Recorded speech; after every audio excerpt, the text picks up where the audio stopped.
you recognise this logo? It's Red Tractor, which is Britain's biggest farm assurance scheme. For the last 25 years, it's been a trusted mark of quality and traceability across the UK. So if you go into your kitchen now, you will probably find multiple products with that logo on there, and they're stocked in supermarkets all across the UK like Asda, Morrison and Tesco. But this week, the Advertising Standards Authority ruled that an advert by Red Tractor, which claimed that they farmed with care, was misleading to the general public as it exaggerated their environmental standards. Unsurprisingly, Red Tractor categorically denies this, but the investigation showed that 62% of Category 1 and 2 river pollution incidents between 2014 and 2019 across England were from Red Tractor certified farms. So whilst they focus on traceability and animal welfare within their standards, they have very little emphasis on the environmental impact of intensive farming and the consequences of that.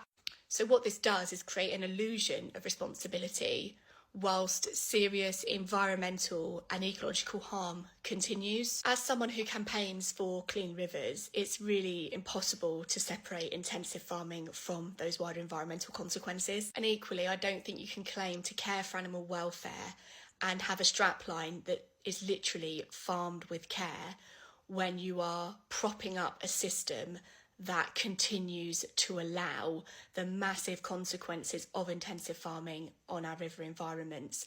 It damages ecosystem, it kills off aquatic species, and it essentially destroys entire habitats that rely on our rivers to survive.